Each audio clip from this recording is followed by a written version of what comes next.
Can you think back to your early childhood, around 5 to 7 years old, and remember what your favorite cartoon to watch was, or maybe even your favorite movie? I have a young child myself, and of course, living in today's age, technology is very prominent in our world, so it is hard to cut technology out of our lives completely. But I have seen firsthand what excessive technology does to a child's brain. And that's why I believe that technology should be very limited for children.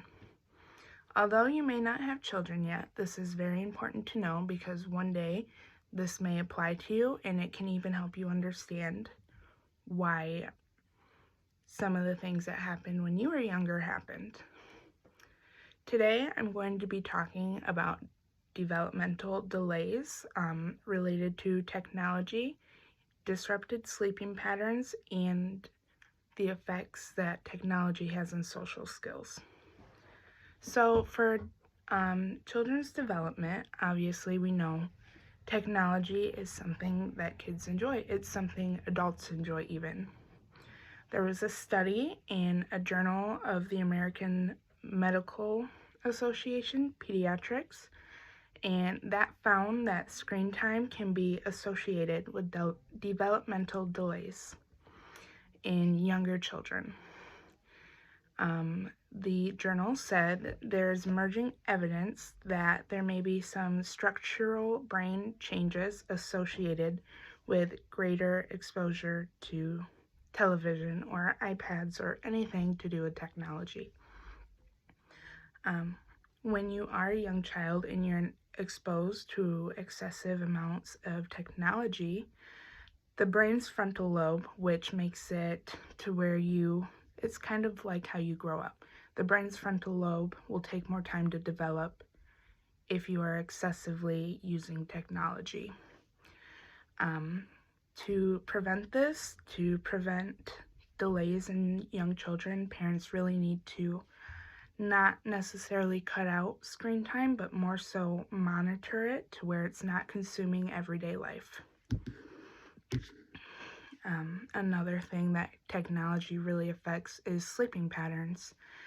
The Mayo Clinic published that when technology is used regularly, children's sleeping patterns become very erratic, very disrupted, and they just change. Unhealthy sleeping patterns in itself can lead to many other issues besides just technology related. Sleeping issues can cause behavioral issues. They can cause you as a young child to be tired all day.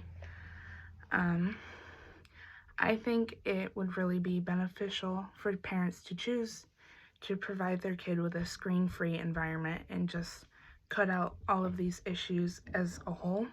And I know being a parent can sometimes be overwhelming, and it might be easy to use technology to fill that void, but over time, us as parents really have to explore different options for the best interest of our children. Another thing is social skills and communication skills are really heavily affected with overuse of screen time. TV is something that we even watched as kids. I mean, cartoons, movies, but television is very overstimulating for a young mind. And that can be hard to just turn it off and go do something else, and it leads to behavioral issues, being overstimulated all the time, and that just really affects children and the behavior skills. To fix this, parents really need to spend more one-on-one time with their child to avoid the overstimulation that the screens cause. And parents should really try and avoid activities that involve technology. I mean, the parks are great. Just going outside even. Kids need more natural things instead of watching TV all day, which I know is hard because it's like, what do you do in the winter? But screens really have a very heavy effect on our children's mind. Today we have touched on a lot of effects that technology causes. I believe that excessive technology is a huge issue, and we are facing it very heavily even now than compared to when we were younger. And unless adults and parents make active choices to try and fix this, we are not going to get any better. So we really need to try and limit our technology.